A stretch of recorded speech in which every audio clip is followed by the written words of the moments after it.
Right, good afternoon everyone. My name is Bill Swainson and I'm a trustee of Litfest, and it's a great pleasure to welcome you here this afternoon to the first of two quite different but remarkable history events. It's an enormous pleasure to welcome David Kynaston, author of Austerity Britain, Family Britain, Modernity Britain, and then an interlude book called The Cusp. And now this latest volume, A Northern Wind, which is all part of his social history of Britain from 1945 to 79, called Tales of a New Jerusalem, which he will tell you about in just a minute. And with him today is Mark Hurst, lecturer in human rights studies at Lancaster University, who has a particular interest in the period covered by this book. But before we start, I would just like to say a few words about Litfest. Litfest has been running since 1978, and one of the first events was in this very theatre. And we're very glad to be back here to use it as a venue, however many years it is, something like 45 or 6 years further on. Litfest is supported and has been from the beginning by Lancaster City Council with an annual grant, and we get project grants when we apply for them and are successful, as we have been this year, from Arts Council England, and particularly for this talk today and the history series in the festival from the National Lottery Heritage Fund. We're working closely with Lancaster University, as any of you who were at the Sathnam Sanghera first Lancaster History Lecture will know, which took place this week. And the other elements in our sort of mosaic of funding are that we get support from Northwest foundations like the Granada Foundation in Manchester to help with our work with schools, and from local foundations, the Areti and the Elizabeth and Richard Wilson foundations, which help also with the work we do with schools and children. And then, of course, you are audiences, and without your support and without your coming to these events, there would be no festival, so we are grateful to you for that, and I'll come back to that theme at the end. But for right now, please welcome David Kynaston and Mark Hurst.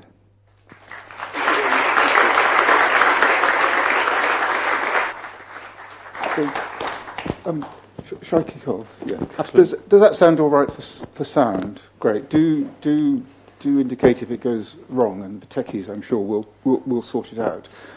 Before Mark and I start chatting, I was going to just read out the first three paragraphs of the preface to my recent book, A Northern Wind, Britain, 1962 to 65, and then just add just two or three other brief remarks attached to it, to try to give you just a general sense of the project I've been doing as a whole, and where A Northern Wind fits in, to sort of give us our bearings, really, before we get in a more kind of granular way to Britain in the early to mid-60s, Mark and I in conversation, and obviously questions and so on at the end. So here goes with the, as I say, the first three paras of the preface. Any moment in history is Janus-faced, simultaneously looking backwards and forwards. A world where the war was still fresh in the national memory, but where the end to post-war austerity meant that shopping was becoming a leisure activity. A world where homosexual relationships were still illegal, but where a new individualism in taste and identity was starting to emerge. A world where married women still mainly stayed at home, and where divorce was still almost unthinkable, but where pop music was disrupting traditional cultural hierarchies, and where there was a new impatience with what was now mockingly known as the establishment.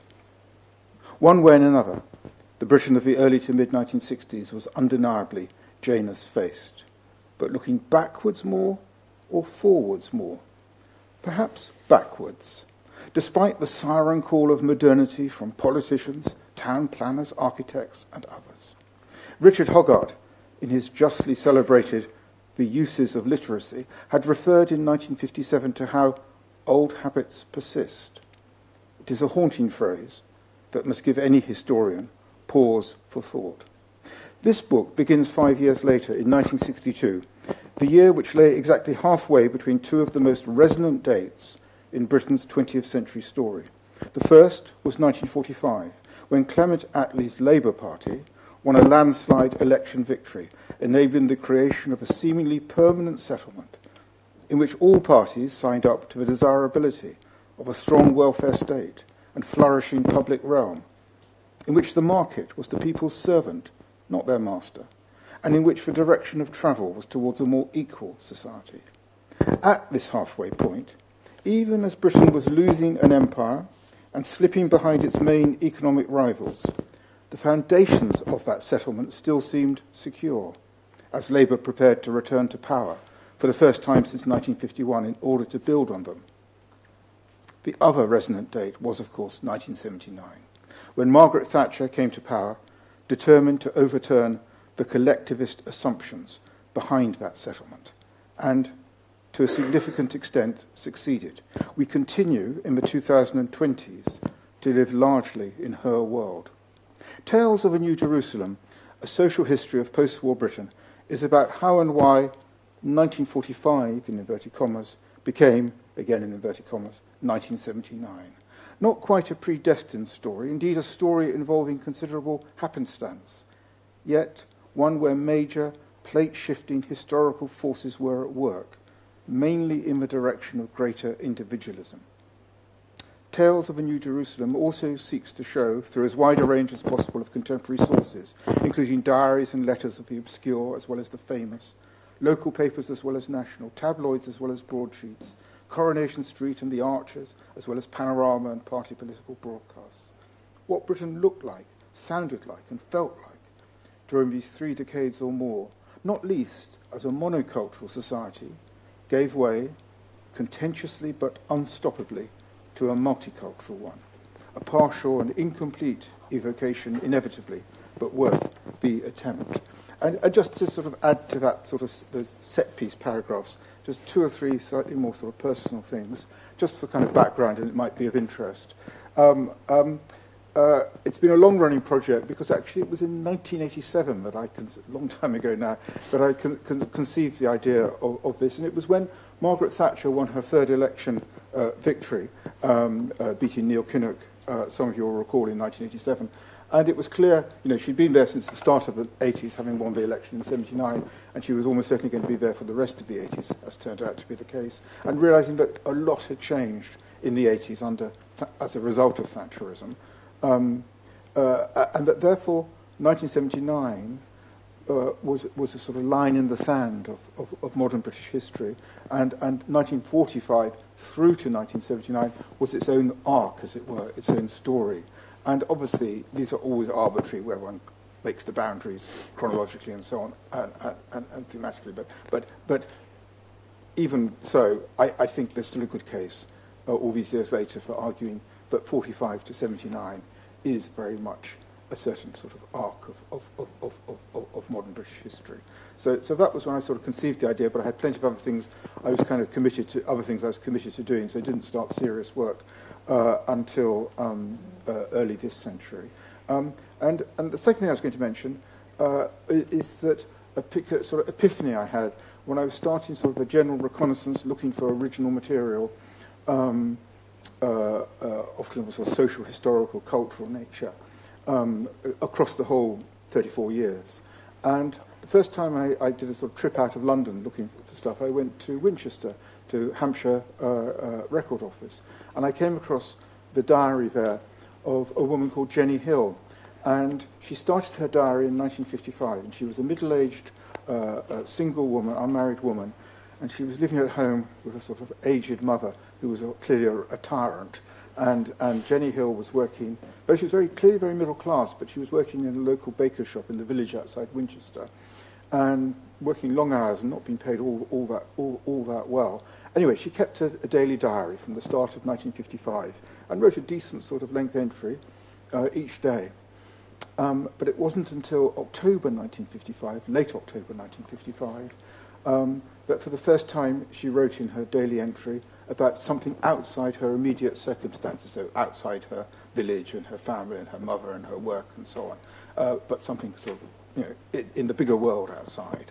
And late October 1955, what was the event that attracted her? And she actually wrote 2 or 3 further entries immediately afterwards about this event. Would anyone, maybe possibly someone from the older end, guess what the event might have been? But Suez was 56, so not quite Suez. Think, topically perhaps, royal soap opera. Anyone? Sorry? Colour television. Royal family. Princess Margaret. Precisely. Princess Margaret announcing, but she was not going to be marrying Group Captain Peter Townsend. She was going to renounce him, and it was a huge national event, and provoked very much 2 camps. On the whole, women in Margaret's camp, and really regretting that she, feeling really sorry that she had, was losing the love of her life and so on, and men saying it was time, it was long past time she braced up and did her duty and so on. Typical men.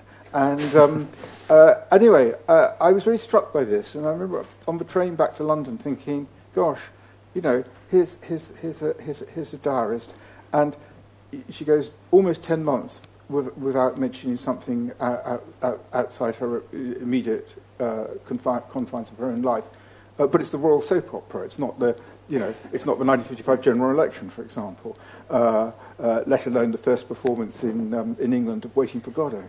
And it really made me think seriously about the type of history I was going to try to write, and that I needed to really take account of what actually were people's preoccupations. I might or might not approve of their preoccupations, as it were, or they're not necessarily my preoccupations. But if they're the people living in this period's preoccupations, and everyone's life is of equal value and worth, and has, and so on, clearly, I needed to take account of that, and that really gave me a sort of jolt, or really in the direction of the type of sort of broad, panoramic, low history as well as high history, royal soap operas as well as grave matters of state and so on, that I've been trying to write. And just a final thought, final thing before we start the conversation. I've always loved that phrase used about Balzac's novels, comédie humaine, that the human dimension sometimes with a comic element, a kind of I've also very much liked how Philip Larkin once defined a novel, or the novel. He said the novel is a beginning, a muddle, and an end. And the muddle, is where the real interest lies.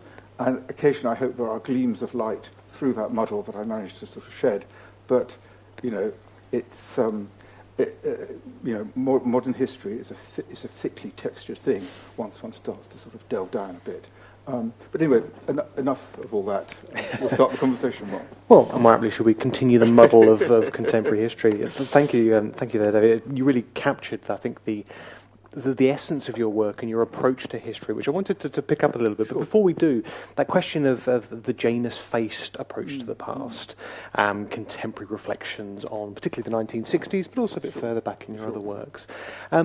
Now's quite a good time to be doing that, isn't it? I was struck really when you were reading the preface there about how many of those attributes really applied to our politics today. I mean, how do you reflect on that in your work? Yeah, what were you thinking of particularly for the present? Well, I suppose kind of Labour on the cusp of potentially doing things in the future. We're entering a decade, certainly in a northern wind, of you can feel changes kind of in the air, but not quite sure what.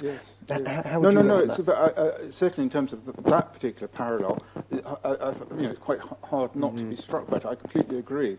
I mean, in 1964, Labour did come to power after 13 years of the Conservatives in power, and obviously if Labour wins the election later this year, it'll be after 14 years, so pretty close.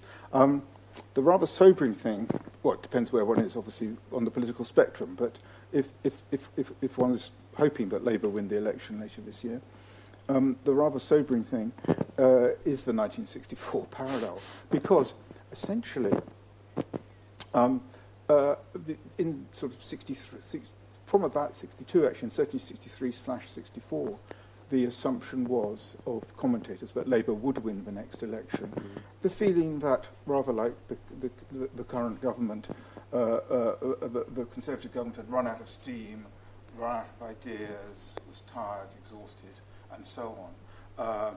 And they didn't change leaders quite as often, but even so, Harold Macmillan, who'd been Prime Minister since 1957, did step down in the autumn of 1963, partly, but not wholly, as a result of the Profumo scandal earlier that year, and was succeeded by Alec Douglas-Home. And so you had this contrast, far greater contrast, actually, than now between the Sunak-Starmer contrast. So you had this amazing, really sort of, piquant contrast in 63/4 between, on the one hand, Alec Douglas-Home, who had been Lord Hume, but then had to renounce his title and became humble Sir Alec as a result of becoming Prime Minister and obviously having to win a by-election and enter the House of Commons.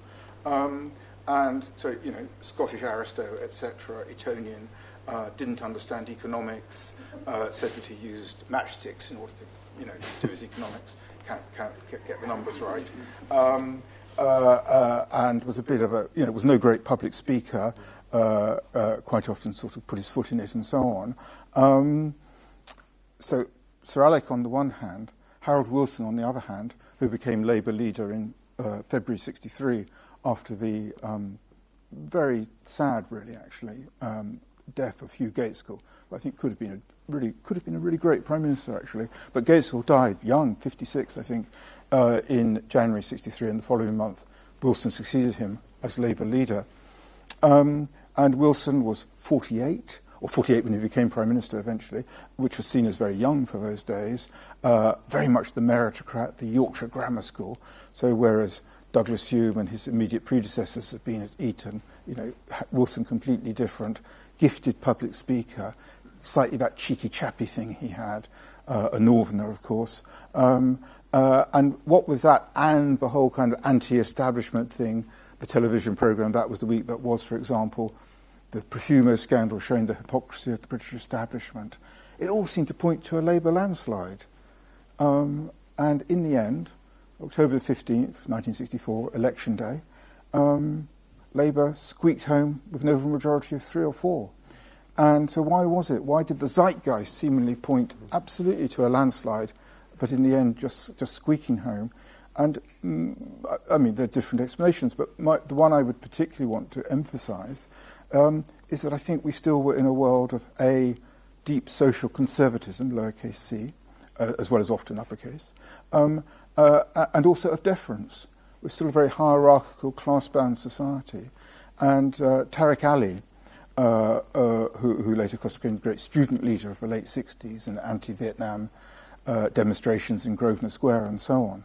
But in 1964, he was an undergraduate at Oxford, and he went out canvassing for the Labour Party, for the Labour candidate, in the 64 election. And he'd go to the more kind of working-class parts of Oxford and knock on doors.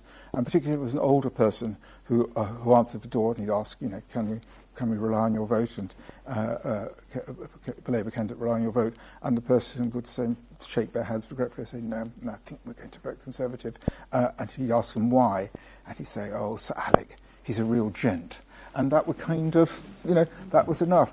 But I don't think Sunak is immeasurably more of a gent than Starmer, so it may not, history may not repeat itself in that way in 2024. But even so, bear in mind, well, we'll see what happens. I'm fascinated by that line on social conservatism because I agree with you. I think there's something inherent in the British character. We go towards that kind of social conservatism. There's not too much change, please, etc. But that contrasts with how we think of the 60s more broadly. I mean, it's the period of change socially, politically, and the dynamics. Well, what do you make of that juxtaposition? Yeah, I mean, it is really the central conundrum, trying to tackle Britain in the 1960s and get it right and get that balance right between, on the one hand, the deep line forces of continuity, and come back to that in a second perhaps, on the one hand, and the 60s, in inverted commas, on the other hand, and all those sort of images, particularly visual images we have obviously the music, the fashion, the youth culture generally, and so on, and counterculture by the late 60s, and rebellion and all the rest of it. And clearly something was happening. And I often think if I listen, to a classic 60s single, like something like Waterloo Sunset, for example, by the Kinks, it just has a kind of crackle and an energy and a certain something, indefinable, but something, but couldn't have come out of any other decade. So although I do put a lot of emphasis, and I'll just come back to that in a second, on the social continuity, I don't want to throw the baby out with the bathwater. So something changed, something happened, and of course there were the great liberal reforms of the 60s, abolition of capital punishment and decriminalisation of homosexuality and legalisation of abortion. The three huge major social changes or legislative changes, but affecting society, as well as all those kind of 60s sort of stuff, as it were, and all you need is love and all that. How does one reconcile them? Well, it's always the historian's task, isn't it? Change and continuity. It's our trade, as it were, and just trying to sort of get the balance right. But I really do put a lot of weight on the continuity. And about 10 years ago, I read a PhD that came out of the University of Wolverhampton by someone called Rosalind Watkins Singleton, and it's called "Old Habits Persist," the phrase from Hogarth that I mentioned in my preface. And it's a study of 3 smallish towns in the Black Country, in the West Midlands, in the 25 years after the war, so 1945 to 1970. And she uses a mixture of oral testimony and local press. And she shows how in pretty much every aspect of life, not much changed. And we're not in Carnaby Street, we're not in the King's Road, we're in these 3 towns in the Black Country. And I got to meet her a bit after reading her thesis, which I found incredibly illuminating. And she comes from the Black Country. And I asked her, so when did it all start to change? Was it the 1970s? And she shook her head and said, no, not really, not till the 1980s. So, it's so easy, particularly, from the metropolis or from a London sort of perspective, to exaggerate the pace of change. And just one story, which I've told quite often before, but is kind of a good story, is on a similar sort of theme, is that someone I know, a bit older than me, in 1969, he was with his girlfriend one Sunday evening in Goole, in Lincolnshire, I think, and they went into a pub, he and his girlfriend, and the barman refused to serve them. And he refused to serve them because she was wearing trousers. And, so 1969, the Stones at Hyde Park, but in Goole, it's a different world.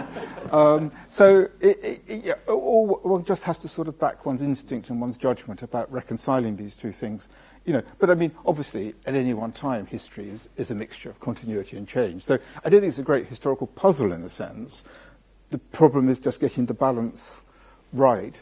And for me, I think I would always, if I'm going to err, it would be erring on the side of continuity, and not just reading off automatically the stuff that's new and innovative to across society as a whole. It all happens more slowly, and I feel generally that in terms of, the historical process. I don't know. Would you broadly agree, Mark? Entirely agree. I mean, the idea that certainly history is this kind of thrown around all over the place every day. We're dealing with different things and different cultures. I mean, that's exhausting, let alone... I mean, there's too many things there. But there's still something fascinating there, though, isn't there, about the cliche of the 1960s kind of pervading. It's the era of the Beatles and all these huge countercultural movements and the like that dominates public discourse about how we think about this decade. Why do you think that is the case? Is there something unique here? Well, it's a really good question and a very difficult question. I think it's partly there is an intrinsic reason, slightly relating to, as I say, Waterloo Sunset. I think if we take the Beatles and then the Stones in their prime, in particular, they were doing something new, and it was fresh, and it had a real kind of energy, and also a lot of it really has stood the test of time, And you were mentioned just before just when we were backstage a moment ago, Mark, students of yours discovering the Beatles, you know, and they're worth discovering. But not all their stuff was great, but most of it was, and you know that kind of but it did have its energy, and it was a release in a sense. And I'm thinking essentially of youth culture, because up to that point, if you look at photographs of particularly of 1950s British youth, the really interesting thing is you look at a biography or autobiography of someone famous who was young, say a teenager in the 1950s, age say 17 or 18 or something. There's a photograph of them, and they're looking like their parents. They're dressed like their parents. They're already trying to become adults. And then you see a photograph of them a few years later, in their mid-20s, and they're looking so much younger than they were when they were 16 or 17. And that was the difference between the 50s and the 60s. Someone once used the phrase about young people in the 50s were trainee adults, and I think that gets it. And so what changed? And I guess there were probably two major things, but I'm sure there are other factors as well, but the two that come immediately to mind. One is the end of national service. And until very late 50s, very early 60s, pretty much everyone was having to do, well, men anyway, were having to do two years national service. And you'd return from your you'd leave, most people obviously didn't go to university then. You'd leave school, do your national service, and you come back and you start full-on adult life, you know, age 20 or something, or even possibly even less. And that went. There's greater, a bit more disposable income around for young people, because broadly speaking, we are, despite relative economic decline to other countries, we're still becoming a more prosperous society. So there's a bit more disposable income around. Young people can spend their 6 and 8 on the latest single, and also, I guess, the spread of higher education. You know, there were the new universities, including Lancaster, indeed, created in the 60s. But one shouldn't exaggerate that growth of higher education. I was at university in the early 70s, and it was still only 10% going to university, compared with whatever it is, 40-ish% now. So huge difference in that respect. But making a bit of a difference. I suppose the shadow of the war was starting. There was the shadow of the shadow of the bomb, but that kind of, in a way, was that really got people's energies concentrated. And you think about Dylan's A Hard Rain's Going to Fall or something on the peace movements, and obviously CND. But in terms of that, the shadow of the Second World War, that was just starting to, and I think that probably had a somewhat liberating effect as well, actually. So it's a kind of mixture of things. So these things, were going on, but at the same time, many aspects of life were continuing in their familiar groove. I totally agree. There's that interesting tension, isn't there, about the sort of the pervading fear of the bomb, what could happen in the Cold War, how this is going to develop. The Cuban Missile Crisis, very pertinent in this field. And it feels somehow different compared to a previous generation, which was dealing with the horrors of the Second World War. Yeah. There's an interesting tension there about it's free and liberal, but hang on, there's sort of nuclear annihilation on the cards, which kind of leads into another topic I wanted to bring up for discussion, which kind of overlaps here, which is this question of the history of mundanity, the history of the boring, the kind of the day-to-day drudgery of the like. You've only got to go into Waterstones, and other bookshops are available, to see the bestsellers being this kind of big splash points of history. And for your work, the thing I've always really enjoyed about it is you don't gravitate towards that. You gravitate towards the day-to-day life, the cultural depictions, the diarists. Could you explain a little bit more about why that's your approach to history, why you feel that's the right way of approaching things? I think it is a very good question, Mark. I think it's the right way of approaching. Well, I think it's the right. Can I come back? Oh, sorry, yes. Is that better? Sorry. Yeah. I think it is the right way of approaching it. And come back in just a second to why I think it's the right way. But it's also the way that appeals to me. And I think on the whole, I like, as a historian anyway, I like kind of, as it were, order and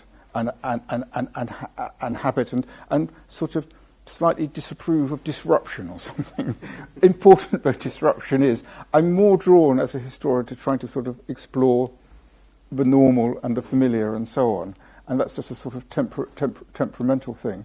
And incidentally, whenever we used to read Harry Potter to our children, I always used to enjoy the bit with the Dursleys at the start, and then get less interested as it went into fantasy and stuff later on. But why I would make a case, and wouldn't remotely want to be dogmatic about this, but I think it's the right approach, is it's actually trying to record, in some sense, and to explore what most people spend most of their time doing. And, that seems to me a very valid historical pursuit. And if one's trying to write the history, an overarching history of a whole society, a whole country, then sure, there are plenty of moments of breakpoints when things happen, new phenomena emerge, or there's something like the assassination of JFK or whatever it might be, but clearly, or a Suez crisis, that have to be recorded in some detail and analysed.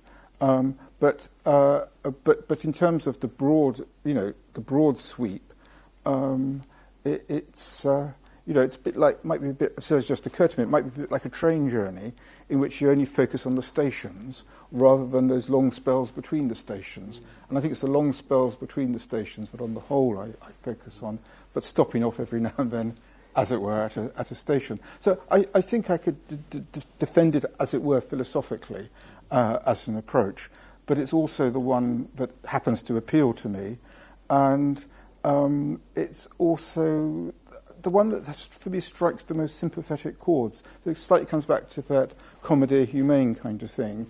The great realist novelists of the 19th century in particular, wrote about, explored in a sense everyday life, even if it was the everyday life of quite a sort of, like in Tolstoy, say, on the whole, the people at the top of Russian society. But it was still, he understood those everyday lives, and as a novelist wrote so brilliantly about them. And so it is a somewhat, in that sense, of a certain sort of novelistic approach. And the diaries really play a big part in that. And actually, I was kind of thinking, could I maybe just read just a bit of a sequence from the diaries themselves, Mark? Because I quite like to sort of perhaps give you just a sense of what the diaries bring to the diarists bring to the party. And it's a moment in January 1963, which was the winter of the Big Freeze, which anyone old enough to have lived through it will remember.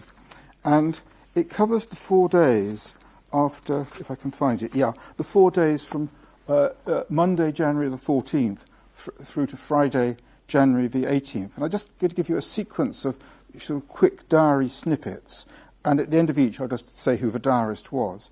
And I think cumulatively it's that balance between the micro, the individual life, and, as it were, the macro, the larger world, in this context of what was happening to Hugh Gaitskell, the Labour leader. And I think, as I say, cumulatively, I think it gets it quite well. Okay, so here goes. Street lights failed thanks to the electrician strikers. They ought to be stoned or hunted down, like the poor dumb beasts used for blood sports. And that was Gladys Langford, an elderly lady living in North London. Drive impassable, very few taps or lavatories working, deluges impending when there's a thaw. And that was Evelyn Waugh, the novelist living in Somerset. Mr. Gaitskell is in hospital, and it was announced tonight that his condition is very serious.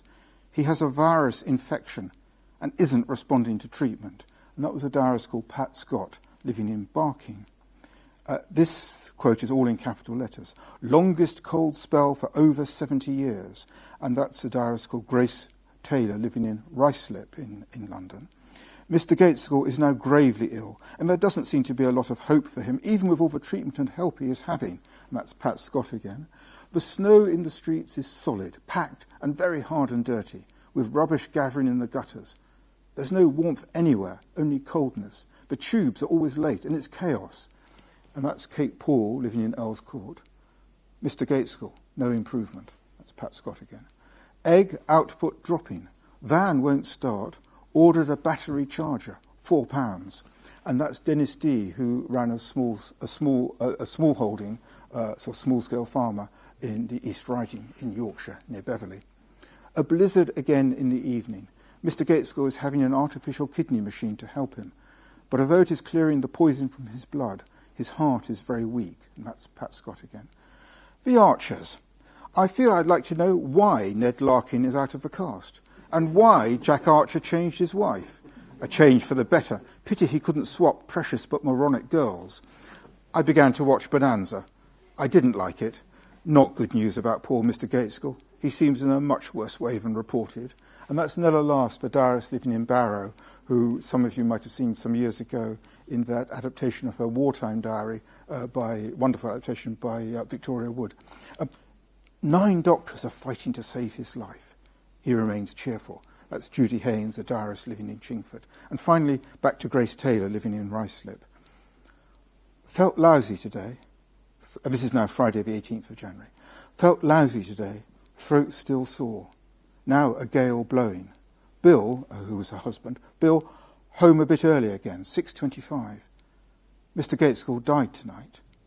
Bill bought a large jar of Bovril, ! And large jar of Bovril, those 4 words, all in capital letters. So she does, yes, mention Gaitskell dying, but compared with a large jar of Bovril.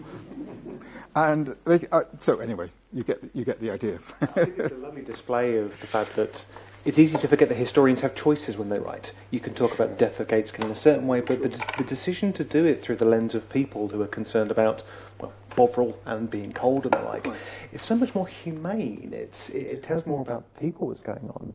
And it's another thing I wanted to ask you about the humanity of your work, engaging with media and music and the day-to-day life. I mean, do you find that inspiring? Is that something that drives you to do more? Yeah, I enjoy it. And it's still a sweat. You mentioned sort of media and watching television. One of the best sources I have are the BBC written archives, which were kept wonderfully. Unfortunately, sadly, we don't seem to have any real equivalent for commercial television, for ITV. But BBC, which was those days anyway, run rather like a branch of a civil service, has wonderful records, and they in particular have this thing called a viewers panel, and it's selected to try to avoid bias in terms of age, class, gender, whatever, and on any one day there might be a couple of television programs which there will be a report on in the archives based on the reactions of the viewers panel, and it will be both a quantitative and a qualitative reaction. Quantitative in the sense they have to give, if they've watched a particular programme, and presumably they're asked to do there's going to be a report on this particular programme, they have to give a mark, as it were, out of 100, and then that's averaged out in the so-called reaction index, is called, or RI. And the programme that invariably got an RI up in the mid to high 80s, which is pretty much as high as it could ever get, was the black and white minstrel show. And the programs that invariably were way down sort of down in the 30s, occasionally down in the 20s even, would be a kind of experimental play. They really hated experimental plays, and I spend a lot of time there looking at these records, and you sort of get it probably is an illusion, but one has the illusion somehow one's tapping into Middle England, and it's helpful because perhaps I should just mention as an aside about the diarists that they do tend, with exceptions of whom actually. Grace Taylor, I think, is one, and Pat Scott is another. But generally, the diarists tend to be middle class. They're mainly women, and that's really helpful because obviously public life is still so male dominated. So we're able to get female voices through in that way. But ethnic minorities are also very hard to find in diaries. But I think it's pretty balanced. I think they went to some lengths to make sure they were balanced. So that's helpful for that. But yeah, I mean, it's kind of good. It's good fun, really. In answer to your question, and it's the woof and warp of life, really, isn't it? And what people actually are spending their time doing. And of course, TV. Once by this time, 62 to 65. broadly speaking, with the exception of some middle-class homes that sort of held out for a bit longer, most people have got a television, and it's occupying very large chunks of their time. So I don't feel remotely apologetic about putting it in. The greater problem, in a way, is, OK, so you've got that. What weight does one then put on to, say, the theatre in particular? And, interesting plays are getting written and so on. And it's time of sort of Arnold Wesker and Pinter and so on. But obviously their audiences are just the merest fraction compared with the TV audience at this time, at a time when you had 2 or 3 channels when BBC Two came along. And one can't sort of, one has to give proper treatment to these important new plays, even though they are watched by just a fraction. So there's a kind of balancing act there, but anyway, one does one's best and hopes for the best or something. I'm incredibly sympathetic and completely agree. There's this real tension amongst historians and kind of people that do proper history in inverted commas, that your archives are television programmes. I mean, but to understand the period, I'd rather watch a television programme that can dissect the thing. Do you feel there still is a certain kind of sniffiness about that approach? I only ask that because, after all, in this period, 1963, E.P. Thompson wrote his, The Making of the English Working Class, but, often voted the great British history book of the 20th century, flawed by the fact he barely mentions a woman, but putting that, I think only 7 in the index or something, but putting that aside, it is a great book.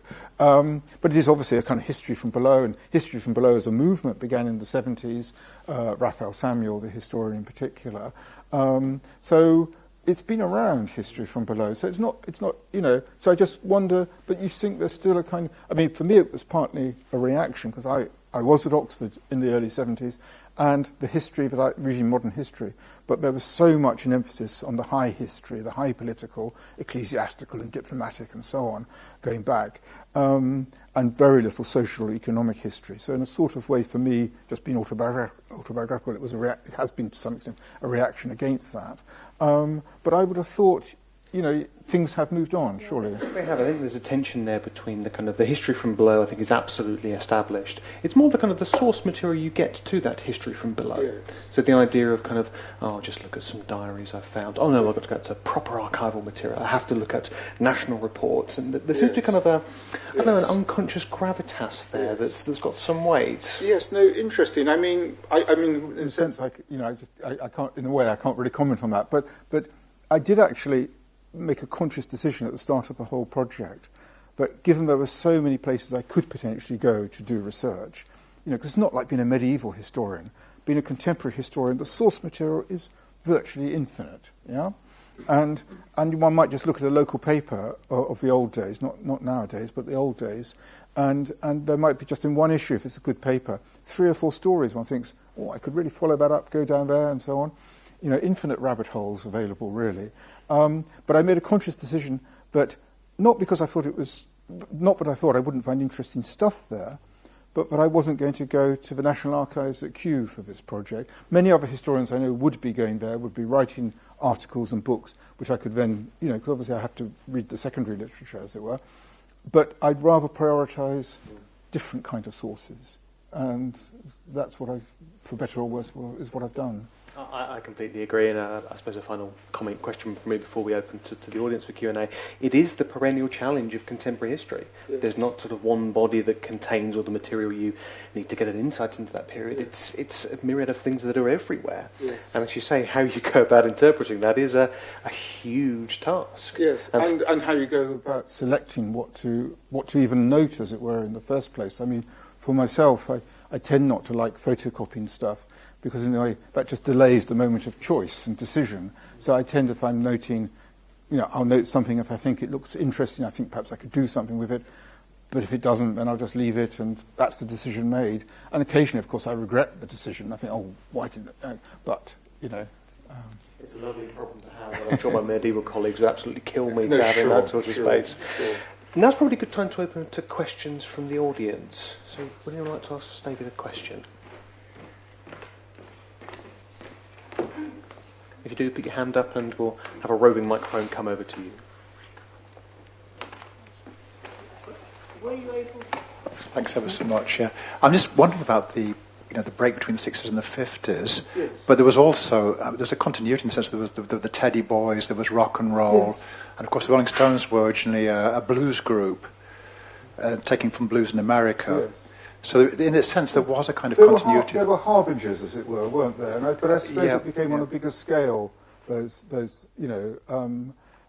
sure, no. In the 50s, things were going on, and in my work on the 50s, I really did try my hardest, again, to get the balance right, because there's this very stereotypical view of the 50s, that it was all boring, and essentially nothing happened, and we were just sort of unconsciously waiting for the 60s to come along, and that's just, and one's got to look at a period of history in its own right, in its own terms, and so on.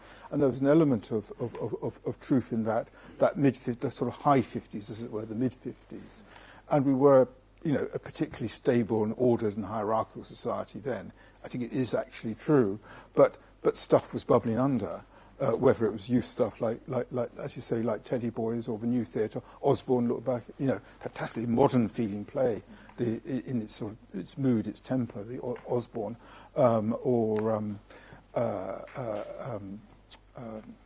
what's the play, Salford? Sheila Delaney, Taste of Honey. Again, a very modern feel to it. So but it is a bit more full throttle, nevertheless. I think in the 60s. But yeah, we shouldn't think of. In the same way, we shouldn't think of the 60s as pure kind of Beatles and youth culture, nor should we think of the 50s as pure, as it were, repressed housewives and etc., etc. Gentleman over here. Any other questions? So the gentleman at the front here, and there's a lady at the back.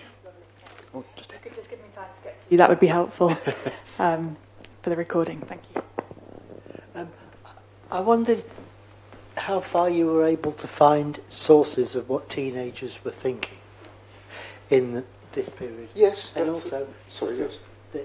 the earlier period in the 50s, because that presumably had quite a big political influence, voting behaviour and so on, as we came on through. I mean, the Cuban Missile Crisis. Yes. I remember as a teen. Sorry to interrupt. Could you hold it close because we can't hear you? Sorry, the Cuban Missile Crisis. Yes. For example, that must have had an enormous impact. Yes. Well, take Cuban Missile Crisis first, and then come back quickly to the more general point about youth. Yeah, I have various quotations in the first chapter of this book, people who were teenagers at the time of the Cuban Missile Crisis, recording their fear and their nervousness and so on. I mean, I've got the faintest memory of myself, but I was only 11 at the time. The quote I like best, though, because it's characteristically perverse in a way, is from Pete Townsend of The Who was going to art college at the time. And he says, I was sure the world was going to end. I was really pissed off when it didn't, is what he says in effect. But that's Pete Townsend and not necessarily representative. But more generally, yes, I have some pages trying to precisely what were you thinking. And there were sociological studies in the mid-60s of young people and so on. And inevitably they were somewhat ponderous and patronising and so on. But nevertheless, and on the whole, what emerges very strongly, actually, across, so I'm talking about a handful of different studies, is that, guess what, British youth in the mid-1960s was pretty socially conservative and thinking about a future job, wanting to get married quite soon, and all the rest of it. So there wasn't, to judge by these surveys in the mid-60s, and it might have been a bit different a few years later, but there wasn't across the whole country a youth quake, as it were, going on. That would be my feeling.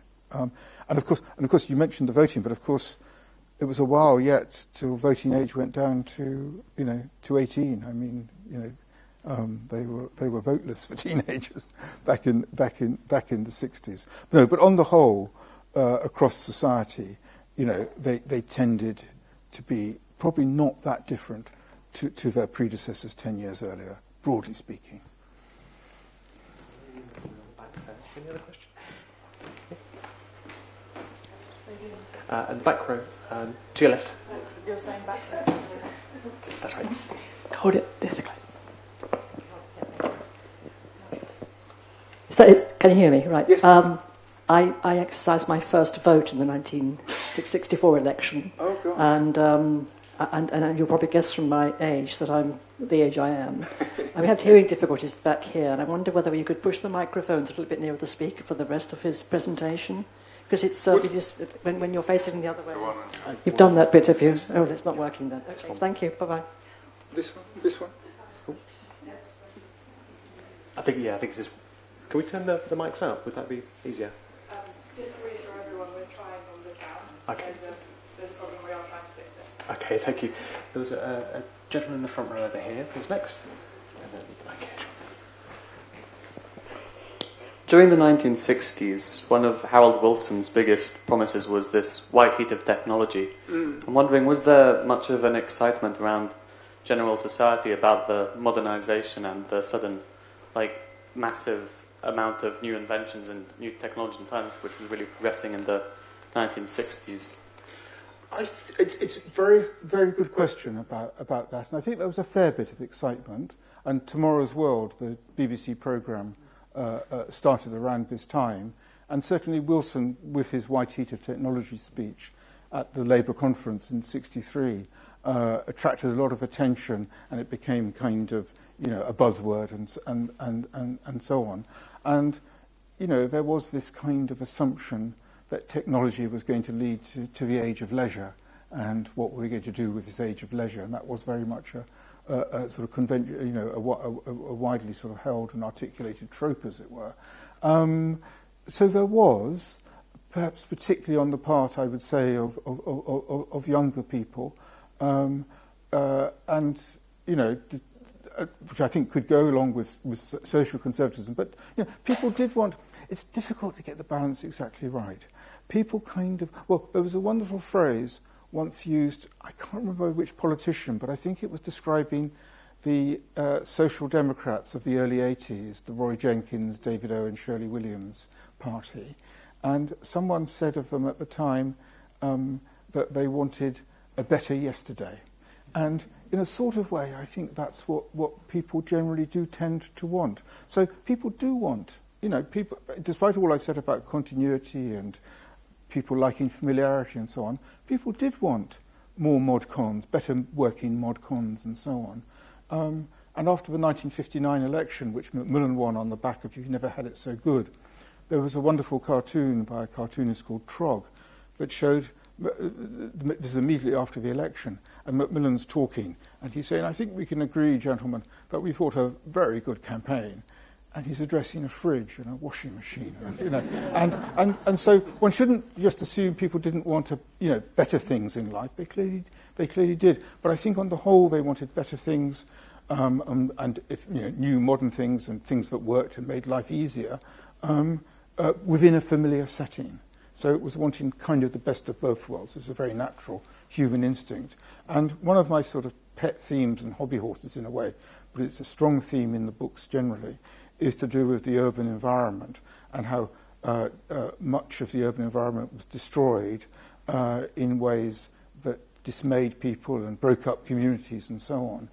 Excessive slum clearance, for example, the high-rise movement when most people wanted to live in just a nice house with a nice garden.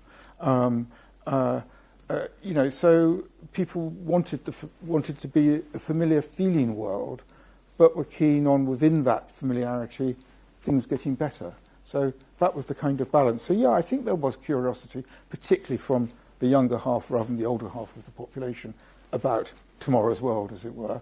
And white heat, and of course, in the end, on the economic side, more because it was seen as sort of shorthand generally for the economic policy of the Labour government, going to be a more planned economy, more growth-oriented, and so on. And in the end, of course, for a mixture of reasons, above all the failure to devalue sterling after the election in '64, but for other reasons as well, Labour, on the whole, failed on the economic front. Not disastrously, but nevertheless did not achieve the promises of 1964. And I think that took some of the shine off the whole kind of white heat idea, actually. One more question, I think. See, gentleman at the back over there. Hi. I was interested in why you call the book A Northern Wind. Was it referring to the regional impact of different regions in the country, or was it the coldness of the? It was more a mixture of the Beatles and Wilson, and I think Liverpool aspect. Excuse me. The Liverpool aspect to the rise of the Beatles was quite important. Actually, I don't think they'd have been the phenomenon they were if, say, they'd come from, I don't know, Petswood or something in South East London. I think that Mersey aspect, and obviously there's a whole scene going on there of which the Beatles were, at the pinnacle. And Wilson, I think the northernness was really important to him. And also it's just a slight nod towards, it's the tail end of those wonderful northern and Midland social realist films of the late 50s, early 60s. And in 1963 was Billy Liar, filmed in Bradford, and that wonderful moment, which one's often seen the clip of, Julie Christie walking down the street, sort of jazzy music, swinging her handbag. In the background is new building going, new housing going up, new offices going up. And some people think that particular scene is when the 60s really began, but it's very northern scene. So yeah, it seemed, and actually the cover photograph, those two probably mill girls, I would guess, or young women on the outskirts of Leeds, eating their chips before a night out, and their headscarves, and so it kind of goes together, doesn't it? We could talk forever, David, but I'm afraid we're running out of time. If there were problems with the sound, anyone wanted to sort of ask about anything, just do please come up and ask me afterwards, because I'm sorry if the sound kind of has affected your enjoyment at all. Probably best chance to hand over to Bill now, so a few finishing words.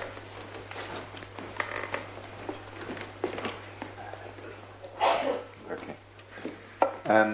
Let me just get a copy of the book. Right. The good news is that the recording sound is absolutely clear. So if you had difficulty hearing during the event,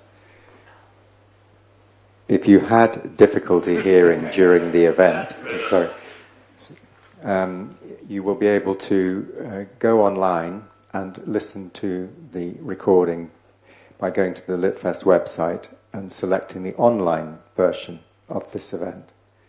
And all our events, as you know, while they have a recommended price of £5, are in fact pay what you can, or even free if you can't. So, thank you both. David, that was a terrific insight into this slim volume. When we started on this enterprise at Bloomsbury in about 2007, the first one came out, Austerity Britain. Yeah. We were determined to make them books of no more than 250,000 words. And we managed to get through about 3 volumes in that way. And now this one is 250,000 words on its own, and it's only half of the 60s volume, you might call it. And every word is worth reading. Now, it's a huge book. It's some 700 pages. It costs £30. And if you went on Amazon, you could buy it for £22 something. But by the time you've paid the postage, it will cost you £26.50. So here today, you can buy it for £25 and carry it home. So please do, on your way out, come via the book table, and David will be very happy to sign any of his books for you. But as well as thanking David and Mark for that very entertaining conversation, I just want to say 2 things. As I said at the beginning, Litfest depends on a whole mosaic of funding to be able to put on the events that it does. And I said that, I hope I said, that we have started this friendship scheme. So it's quite painless. By donating a small amount of money per month on a regular basis, you can support Litfest and become part of our community, and we will keep you up to date with what's new and coming along. For example, the autumn weekend in October, and the environment lecture by Caroline Lucas in April, and probably some other what we call standalone events. And if that doesn't suit you, then please do reach into your purse and pull out the unused, unneeded £5 and drop it into the bin into the collecting bucket on the way out. But the most important thing to say is a big thank you to David Kynaston and Mark Hurst for this very entertaining conversation about a northern wind. Thank you.